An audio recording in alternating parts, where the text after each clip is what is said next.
JEROME, Joint Special Operation Task Force in the Philippines. Kung naalala niyo yung dati, yung merong sobrang heightened pa, di ba nagkaroon ng Arce kidnapping. Yung tumulong sa atin that provided intelligence support is the United States through the JEROME. So, nagkaroon daw ng Operation Intelligence Fusion. Na nasa amin din ang sila.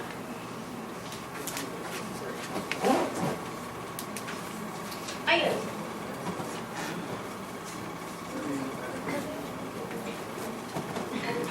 Ayun.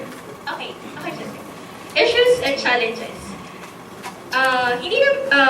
Ang BFA ay madaming katanungan ang mga tao for BFA. There are certain issues and challenges that confront the agreement.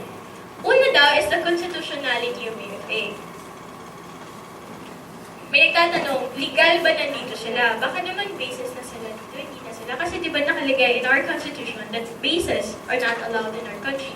Sinasabi ng mga ibang tao na baka basis na nga, yun ang tagal na nila, mga ganong arguments. Pangalawa, kailan ba nag-aground ang USS Guardian? Sige nga. Kailan nag-aground? Kailan lumubog yung US ship sa Tubatahari? Kahit buwan lang. June. June. Hindi. This year lang. Huwag kayo last year. This year lang. Kailan? Ang makakasagot nilipin ko ng Starbucks. July. 2013, no? Yun. Ano ba? Ano ba ang isa ba? Yung makabuo lang ng day, or kahit malapit doon sa day, nililipin ko ng Starbucks. January, ano ba? Ano? Mali yung 25. Mas malapit. 17. Mali, ay wala nang hula. Sige, sayang. Pero pa naman ako Starbucks ko. Pero ang libre. 17. Nag-aground ng USS Guardian. 17. No, January 17, 2013. January 17.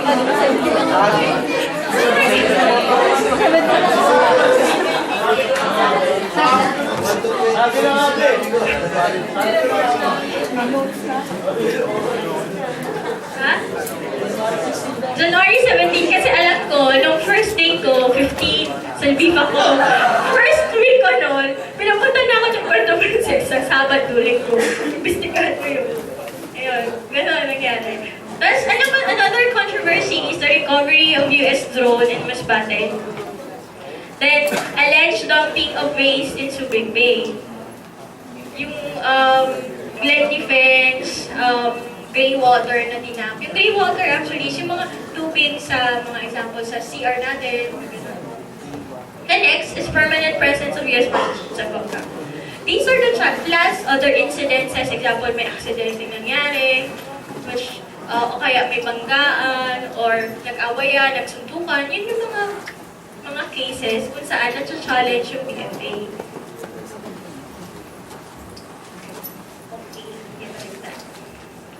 Yan.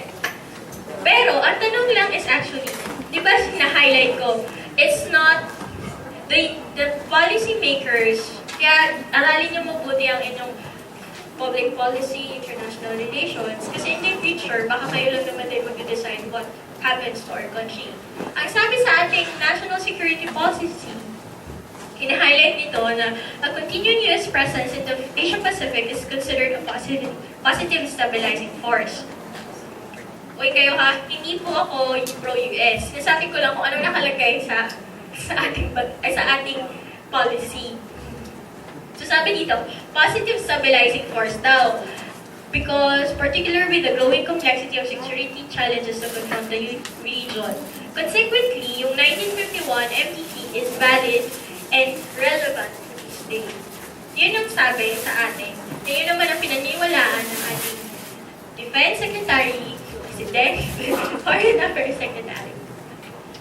So, ano ang way forward? When you hear or when you watch television, this is what you should look.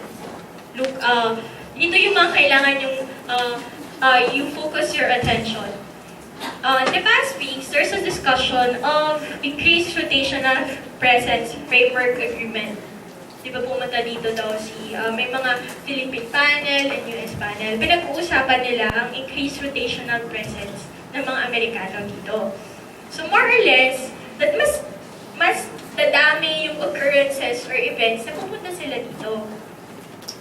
So, the RIP is a policy which increases the presence of US forces on a rotational basis in Philippine territory towards the development of minimum credible defense posture. Ito yung mga words na kailangan nyo pag nabalitaan nyo sa pag nabasa nyo or narinig nyo sa TV, or if you see it on TV, you should take note. Minimum credible defense posture. Ibig sabihin yan na kailangan meron tayong deterrence capability. Pag sinabi natin deterrence capability, example, si Boy A, may galit siya kay Boy B. Example, kasi ninakaw ni Boy B yung girlfriend ni Boy A. Example lang. Ayan. Pag nakita ni Boy A na mas malakas, mas macho si Boy B, sa tingin niyo ba, lalabanan niya agad-agad yun? Hindi. Pag-isipan niya muna, gagawa mo na siya ng something. Paano niya ba malalabanan si Boy B? Ayun. Ang tawag tapos, si Boy B naman, at so ang gagawin niya, mag-training siya, or kukuha siya ng pamalo para paluin niya na lang. Yung tactic na yon. Tapos, si Boy B naman, may lalo siya, ay, nakikita niya na, may galit yata sa akin si Boy A. Kasi inagaw ko ang kanyang girlfriend, obviously. So, ang gagawin niya, maghahanda siya, kunin niya ang kanyang posse. You know, posse, your gang. Kunin niya yung posse niya para meron siyang bodyguard. Ang activity na yon, or gawain na yon, is called deterrence. You deter an enemy, or parang dinidiscourage mo siya na makipagsagupaan sa'yo, face-to-face combat, or aggressiveness. Para maalis yung aggressiveness, papalibutan mo sarili mo ng mga gang mo, or mga posse mo, or mga friends mo, asthmatic. Yun is deterrence. So, ang gusto ng Philippines ay ma-deter kung sino man gustong maghamak kunin ang ating teritoryo. So, surrounding itself with people that they think they will be helpful to them and building up on its military capacity. So, nag-gets yun na yun. Yun yung mga term, sabihin ko si Sir, ilagay yung sa exam deterrence. Ayan. This can be accomplished through high-impact and high-value joint exercises which promote interoperability and capacity building that will also bolster humanitarian assistance and disaster response. So, ang gustong gawin ng Philippines, para ma-deter, para hindi isipin ng other states na, ay, medyo mahirap yata sulusubin natin ng Philippines. They have to build up on their own defenses. So yan, when you watch television, you should listen to, lalo na pag you're not as students of international relations, politics, public policy, you should watch out for that because it has political implications. Merong mag-frame yan kung anong magiging actions ng ating gobyerno. Okay, conclusion. So far, may tanong pa ba kayo? Medyo wala na yan ako oras. Okay. Ang conclusion natin, ay naalala niyo pala, before I go to the conclusion, naalala niyo yung sino yung OFW? Of course, we have example, parents or relatives. I have a brother who is an OFW. He works abroad, example, works in Singapore. Tapos, di ba may OFW tayo noon na nasa Iraq siya, nadukot siya, tapos, dahil doon, binawi ng Philippines ang Philippine contingent in Iraq. Nung panahon, 2004 yata. Dahil doon, parang naging matamla yung US-Philippine relations. So makikita natin, through history, there are highs and lows of Philippine-US relations. We should not consider US-Philippine relations as a stagnant relationship. It has highs and lows, pero ayun nga, example ulit, para makarelate kayo, girlfriend, boyfriend, minsan nag-aaway kayo, minsan pati kayo, minsan okay kayo, minsan hindi Hindi. Ganon din ang relationship between countries. There's high and lows. Minsan, dahil pinawi ng Philippines yung Philippine contingent in Iraq, nagtampo yung US. Mga ganong tipo. Tapos nung naging friends tayo, BFF tayo ng China, nagtampo na naman yung US. Ganon. Nung tinanggal natin, pinalis natin sila sa Subic, nagtampo din sila.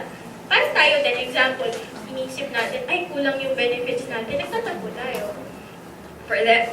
So, ang history, it dictates that model perception, unmet expectations, and paranoid reactions like RP-US security relations. Pero mga ganong bagay. Example, dahil din sa ideology natin, example, there's also, alam naman natin, there's mga leftist movements na sa tingin nila hindi helpful ng US sa atin. May yun yung perception sila. So, yun yung mga bagay na hindi makokontrol ng gobyerno natin. That also affects the relationship between two countries. Misunderstandings coupled with unclear posturing and mixed signals, tensions and matters relating to each party's interests, needs, commitments, and capabilities. We have to understand as students of political science that when we talk about relations between countries, we should always focus on our national interest. There is no other country or citizens that will look after our national interests than us. So, if we go into conduct of example, pag naging FSO na kayo, foreign affairs officers, you should always look into what is best for the country. Kasi walang ibang iisip niyan. Kasi ang United States, aminin natin, meron silang sarili nilang kagustuhan. They have their own interests. So, kailangan, yung Philippines, the students of political science, we should also look after our own interests. But then, sabi nila, as time goes, nagkaroon na ng maturity between the US and the Philippines. So, cooperation have extended to areas such as humanitarian assistance, yun na ngayon, yung nung Ondoy, nagtutulong sila, nung Baglo, nag-airlift ng mga relief goods, mga ganun ang level ngayon yung ginagawang cooperation between US and the Philippines. Tabletop seminars on disaster relief, disaster management, mga ganun na yung, yun na yung ano ngayon, yun na yung in ngayon, actually. And planning coordinated combined operations actions during crisis situations. Ayun. So basically, yun yung discussion ko. It is, I cannot say what will happen between the US and Philippine relations. It's a very conflicting and complex relationship. We try to do our best. Example, as part of PFP, we try to do our best to let them understand what is the Philippine stance or what is the Philippine interest. They also hear out our grievances or kung anong mga problema. Yun yung kailangan for the relationship between two countries. You have to be clear on what you want and how you will get it. And also, the other country should lay out its cards on what they expect from us. So, ayun. Are there any questions? So far? Yes? Ay, hindi. Before na lang. Pero for clarification lang, okay lang, sir? For clarification lang for the slides. Pero for yung example, you have a particular scenario questions. Okay? Ask me. Okay. Okay ba? So, wala pala akong malilibre ng Starbucks.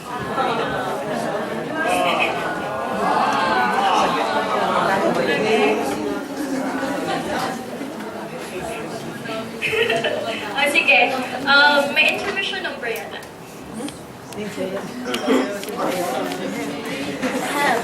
Mga kanta.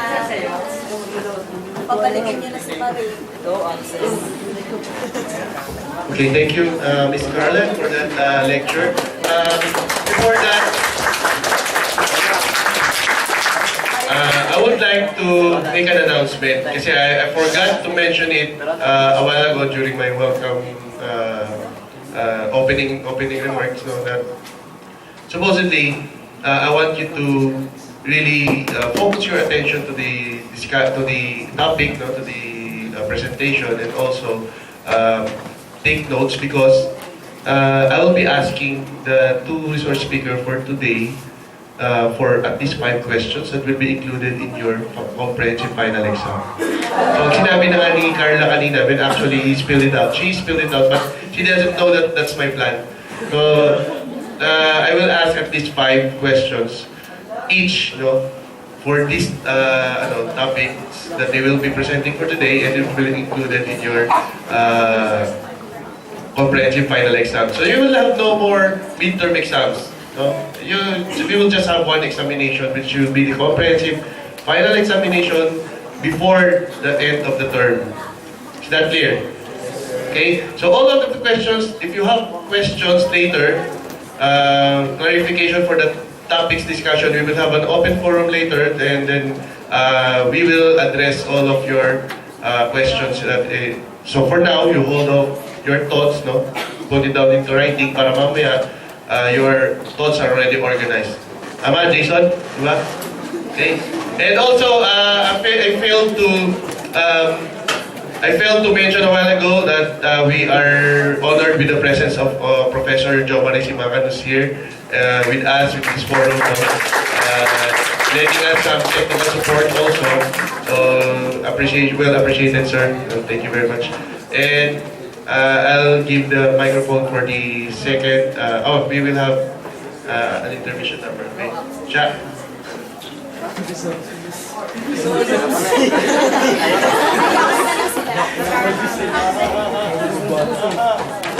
Thank you, Sir NEYRA, for that short notice. And thank you, Ms. Pabellino, for the witty and interesting topic.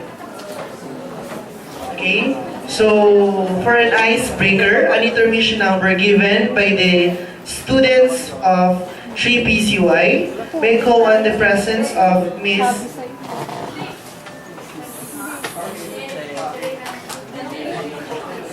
I'm so sorry. I'm sorry.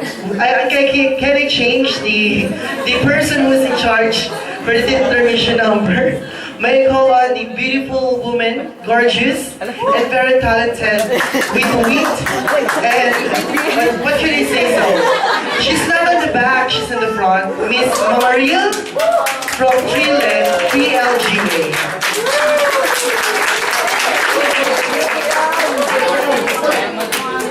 She will give a song, a rendition of a song of Tony Gonzaga.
just you and me. And why do I feel this way? Touch me, I'm falling for you, and I don't know what to do. How can something so wrong feel so right all along? Catch me, I'm falling for you. How can time be so wrong for love to come along? Catch me, I'm falling for you. Maybe someday I'll see why love did this to me, and I can go along pretending that love isn't here to stay. Catch me, I'm falling for you.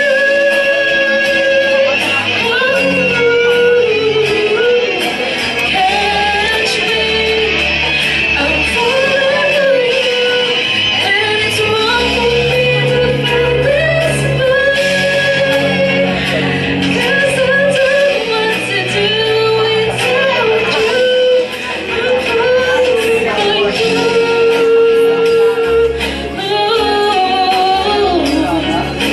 Catch me, I'm falling for you. How can something so wrong feel so right? Catch me, I'm falling for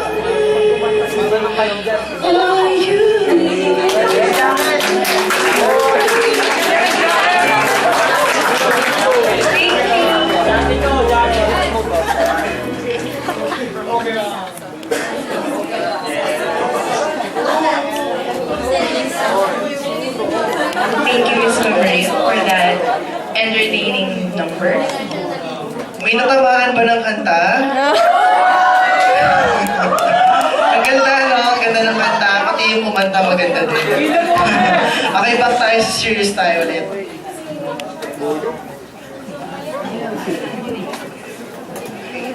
So for our second speaker, he is a political science instructor for two prestigious institutions, San Sebastian College of Recoletos in Manila and AMA Computer University in Quezon City.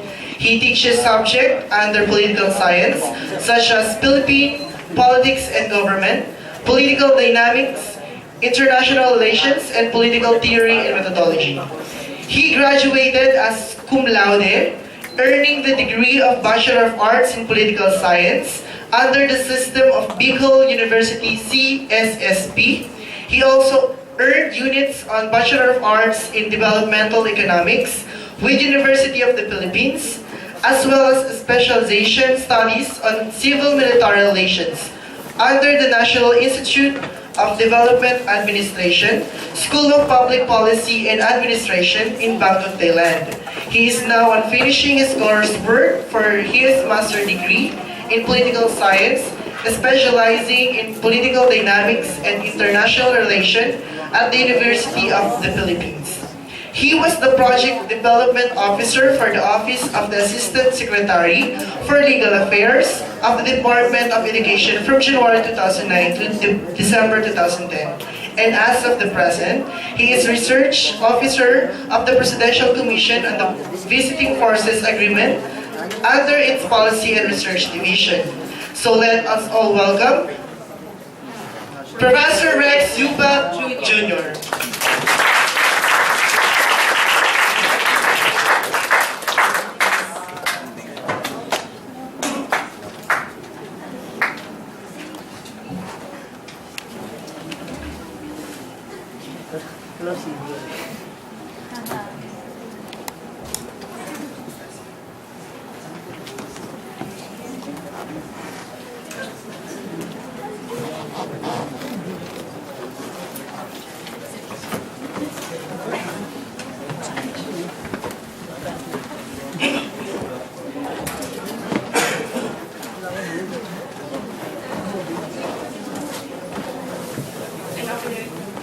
So,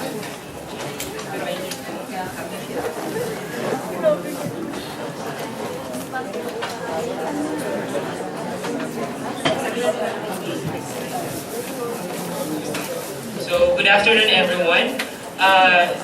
The topic that I'm about to present today is basically a paper I submitted in one of my graduate classes in UP. So, we'll be dealing about the Philippine-China relations in the South China Sea. Of course, this is one of the most hot issues today. And of course, I assume everybody is fully aware of the issue, the rift between China and, of course, our country, right? So, while they're fixing the PowerPoint presentation, the general objective, basically, of our discussion today is to look at the trends and direction of the Philippine-China political and economic relations and its implication for Philippine security policies. Next slide. Okay, as I was saying, we're going to look at the trends and direction of Philippine-China political and economic relations. And of course, apart from political and economic relations, we are also going to look at the diplomatic relations by both countries. And we'll look at the implication for Philippine security policy. So if you notice, this is quite specific because we're looking at the Philippine security policy implications of this particular situation. Next slide. Okay, so the specific questions would be, should the Philippines adopt an engagement or containment approach towards China? Now, I know Professor NEYRA have already taught you about the different theories or theoretical perspective in international relations. You have liberalism, you have realism, right? When you talk about engagement, we're basically talking about the neoliberal institutionalist, which says that, of course, to foster cooperation, we need to engage the other country through bilateral economic relations or through international organizations, right? Now, when you talk about engagement, you may either do it through strengthening economic ties, as in this case with China, okay? Now, if you talk about containment approach, what do you think about containment approach? It's basically about what? Balancing, right? So if we talk about engagement, you're talking about bandwagoning, right? But if you talk about containment, you're talking about balancing. And in realist perspective, there are in fact two forms of balancing. You have internal balancing and the external balancing. You know that? When you talk about internal balancing, that's basically trying to improve your military capability. And when you talk about external balancing, it's either trying to establish a more stronger alliance with other states, as in the case of the Philippines and the United States, right? So the framework that we're going to use today is basically what could be the direction of Philippine security policies vis-a-vis China. Are we going to adopt an engagement approach or should we adopt a containment approach towards China?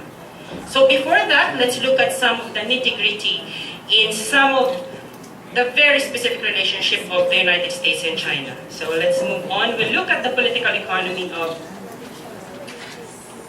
Philippine-China relations. Okay. Do we need to turn off the light so that you can see, or nakikita nyo naman siguro? Okay. So if you look at it, for the past 5 years, basically the Philippines have trade imbalance with China. That means to say, when you talk about trade imbalance, we're exporting more products than importing from China. Okay? So if you're going to look at it, in China, for 2007, we have at least, okay, 5,749, while we only imported 4 billion. So that means to say, mas marami ang ating ipinasok na produkto sa China kesa sa inangkat papunta sa atin. Okay, that trend basically continued up until 2011. So that means to say, for these last 5 years, there is trade imbalance between the Philippine-China economic relation. Okay? Now, the Philippine export, as I'm saying, we have exported a lot rather than import from China. So, in 2015, they're saying that the bilateral trade between China and ASEAN, of course we're part of ASEAN, will have more than the double from 2010 to $500 billion, making China basically the ASEAN biggest trading partner. So if you're going to look at it,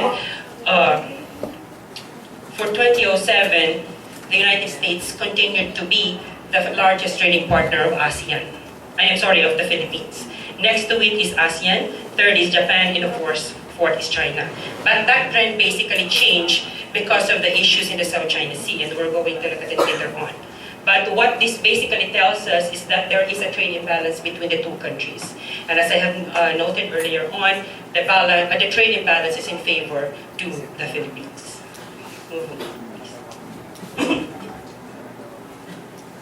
Okay. Now this one, it accounts basically for 2012. Now for 2012, okay, we have Japan as the largest trading partner. Okay, second to Japan is the United States, third is China. But if you're going to look at it, we exported 6 billion, 159, while we imported 6 billion, 663. Okay?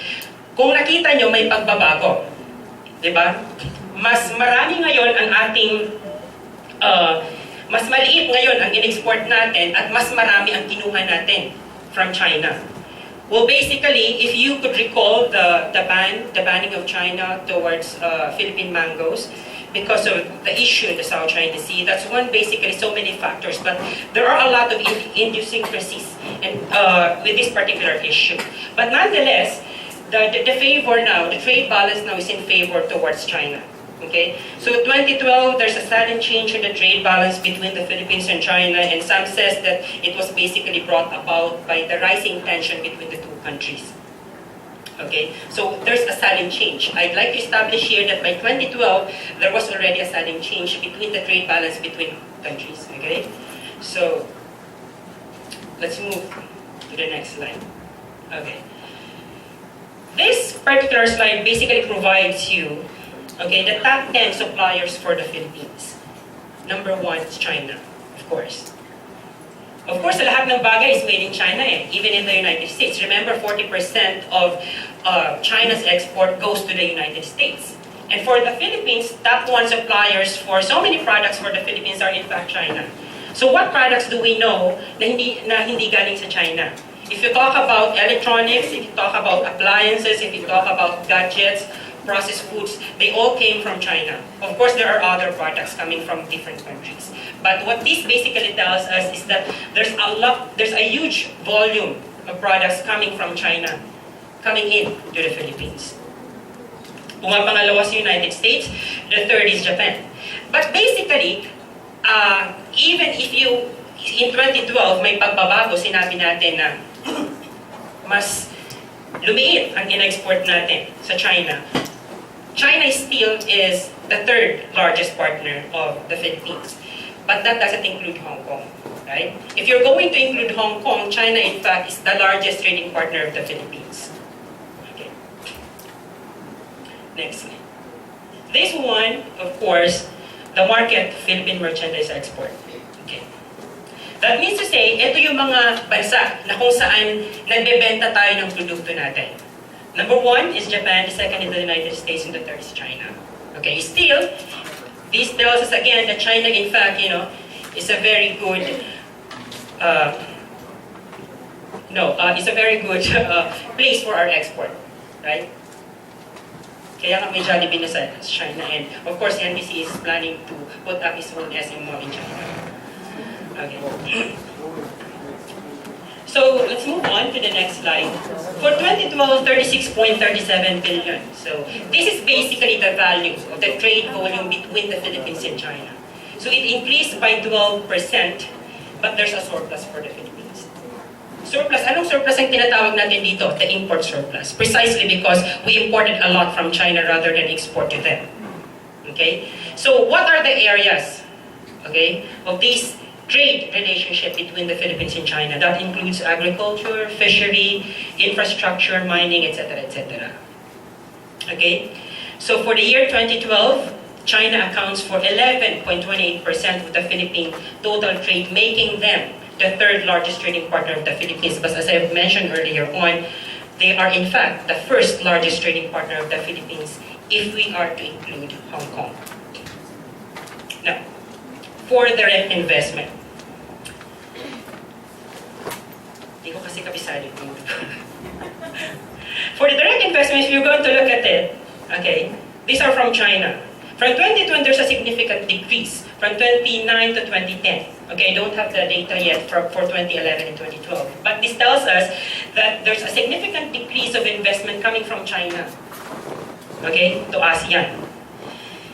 Now, next slide, please. Let me just show you. If you're going to look at it, ang inflows of in the foreign direct investment, FDI, coming from China only accounts for 3.6. But if you're going to compare it to European Union, Japan, ASEAN, and US, it's comparably low. Diba?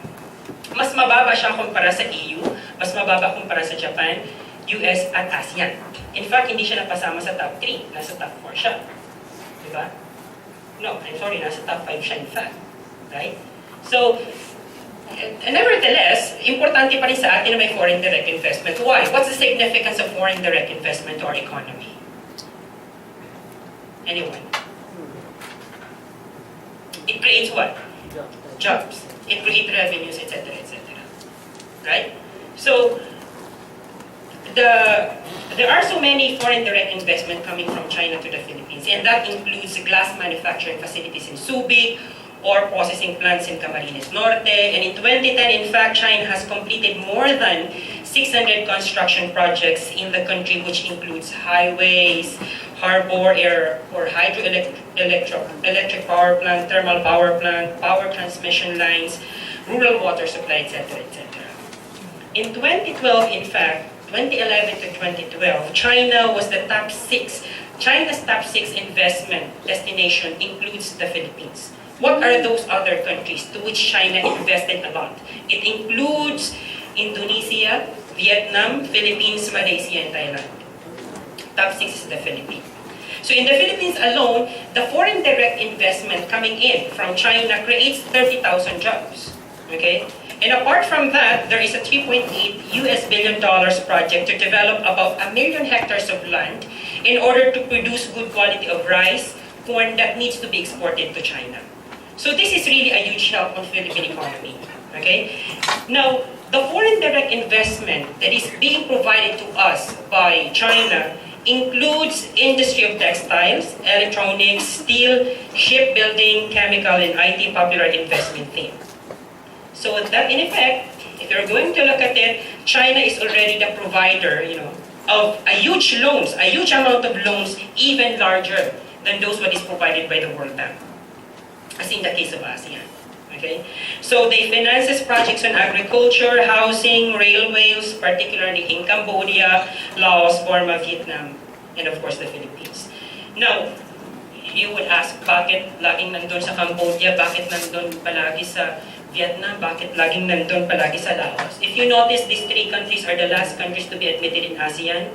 They are communist states who are mostly more closer to China as a communist state. Right? But nonetheless, China invested a significant amount in the United States, but in comparison to other countries such as the European Union, Japan, South Korea, United States, and even ASEAN, napakababa nila. Diba? So, why are we saying this? Why are we presenting these figures? Earlier on, dun sa sinabi ko sa inyo sa objectives natin, is that we have to know, are we supposed to embrace or adopt a containment or an engagement approach? So knowing these particular figures, at least we'll be able to have an idea. Ano nga ba ang gagawin natin sa China? Kailangan ba natin siyang awayin o kaibiganin because we are having a lot of contributions coming from China? Right? So, in effect, sa itinuro sa inyo ni Professor NEYRA, this basically represents the neoliberal institutionalist framework saying that we need, to foster growth, cooperation among states through international organizations or other regime so that there would be peace, right? But then again, let me present to you the other side of the story, okay? The Philippine-China relations in the South China Sea.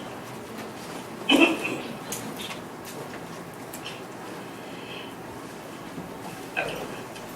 Before we move on to the geographical location, let me just point out, class, that the Philippine trade and investment with China is much smaller than ASEAN 5. Okay? What I'm trying to say here is that yung natatanggap nating investment kumpara sa natatanggap ng Laos, Cambodia, Myanmar, is mas mababa kumpara doon. More than that, the Philippines invest more in China rather than vice versa. Mas marami tayong investment, surprisingly. Surprisingly, mas marami tayong investment sa China kaysa saan China invest sa atin.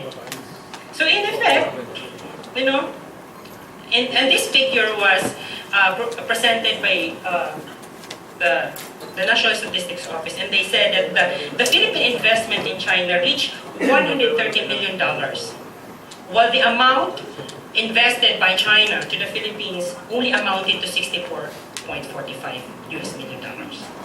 So you see? So later on, this particular idea, titingnan natin, importante po ba ito? Is this quite significant for us to consider what kind of relationship or approach should we have towards China? Right? Now, as I was saying, we're going to present the geographical location of South China Sea.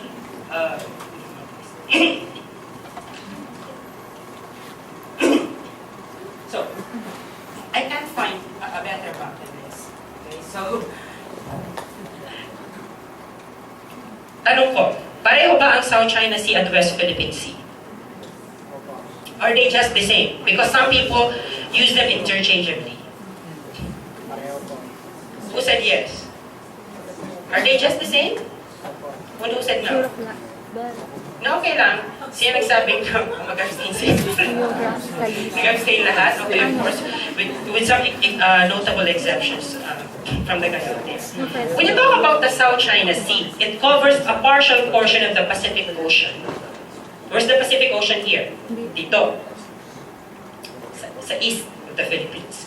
Stretching from Singapore and the Malacca Strait. Okay.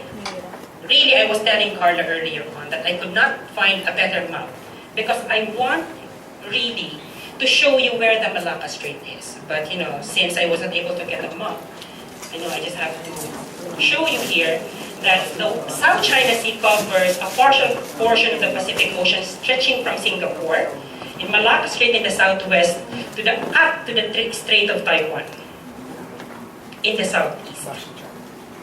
Okay? So it is surrounded by mainland China, west of the Philippines, Sabah, Brunei, and of course, the northeast of the Malay Peninsula and of Singapore, and east of Vietnam, in these particular areas. So basically, South China Sea encompasses an area of 3.5 million square kilometers and can be subdivided into 4 parts, mainly the Spratly, the Macclesfield, the Paracel, and the Pratas Island. These are basically the features of the South China Sea located in this particular area. And these are basically the subject of disputes among claimants in the South China Sea. Now, ano ang pinagkaibahan niya sa West Philippine Sea? Next slide, please.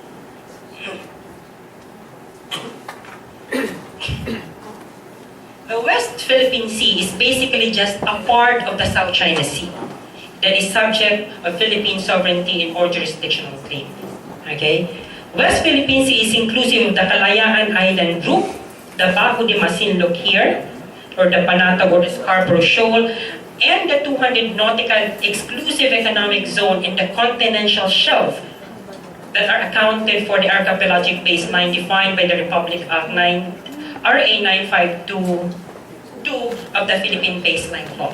So what basically tells us is that the West Philippine Sea is just a portion of the entire South China Sea, which is subject to Philippine jurisdictional claims. However, this West Philippine Sea is still subject to disputes, right? Although this is the portion, a small portion of the South China Sea which is being claimed by the Republic of the Philippines. So malinaw na magkaiba po ang South China Sea at ang West Philippine Sea. Okay?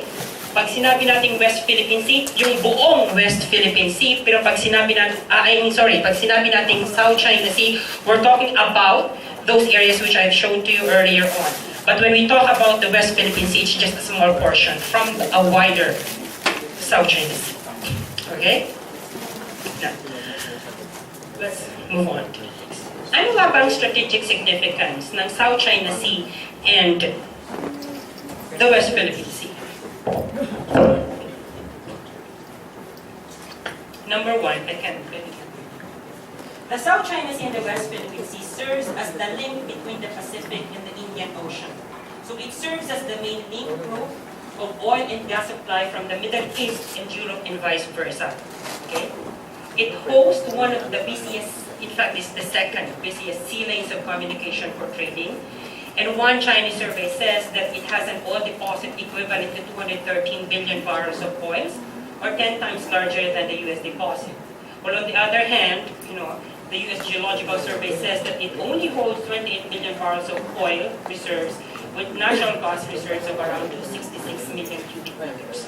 That's why other people are saying that the South China Sea is basically the second Persian Gulf because of the rich resources of oil.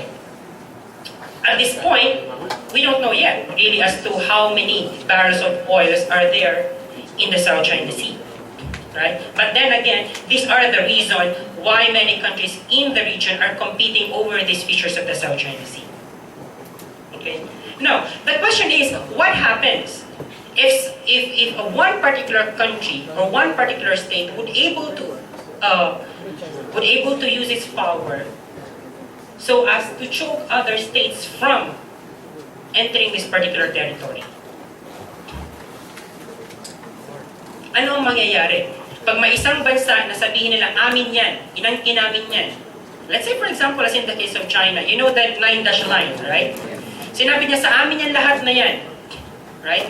They're not saying actually na, sabi ng China, hindi naman namin sinasabi na sa amin lahat yung South China Sea.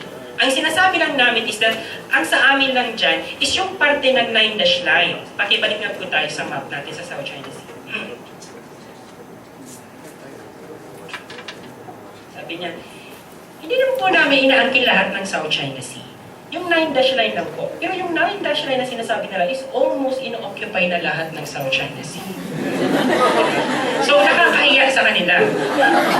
Now, if China would be able, to assert itself over this contested territory, what will happen to the other countries? Diba? You knew very well that in a highly industrialized state, they need oil so that they will be able to sustain their industry. Now, of course, if other states would not be able to pass through this particular sea lanes of communication, that would basically crumple their industry or their economy, right? So that's the strategic significance of the South China Sea. And that is why so many states in the region are competing over this territory. Okay? Okay, let's move.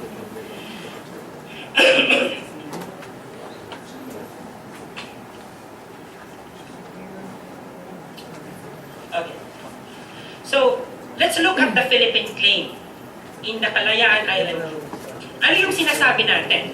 Ano yung basis ng claim ng Pilipinas over this disputed territory? The Philippines says that it is primarily when the Japanese surrendered in 1945, this is of course the Second World War, they later signed the San Francisco Peace Treaty in 1951.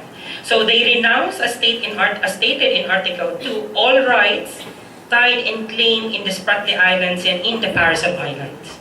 So this is basically part of an instrument where Japan renounces its right over those territories which has been formerly colonized by the imperialist Japan.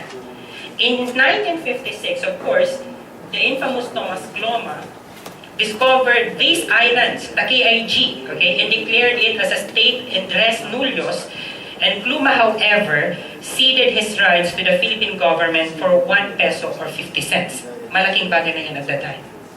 So, ang ginawa niya, he ceded his right over this territory to the Philippine government in lieu with an amount of 1 peso or 50 US dollar cents. Okay? Now, in 1978, of course, President Marcos issued the Presidential Decree 1596 declaring the Kalayaan Island Group within the Spratly Islands as Philippine territory.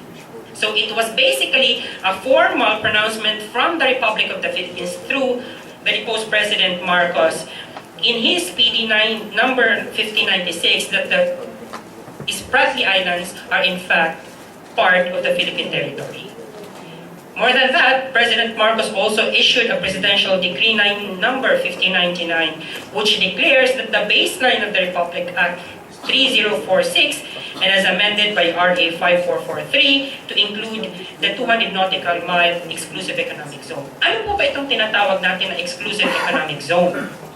Paano nga ba natin nabuo itong tinatawag nating territorial limits? Before, how many nautical miles ang territorial limits natin? Anyone? Before it was made 12. It was 3 nautical mile. Okay?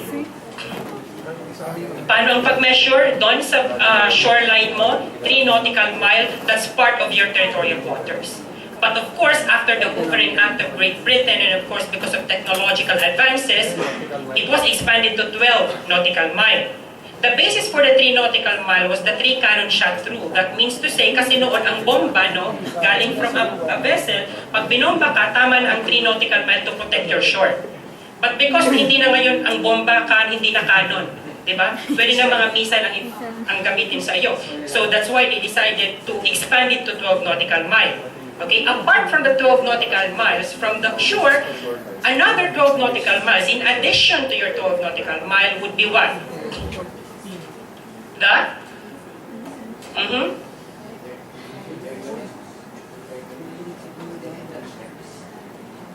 Continental shelf?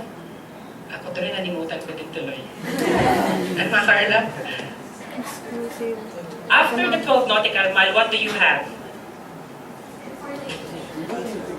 Exclusive. The 24 nautical mile basically represents what? Pag may makasagot, may Starbucks din.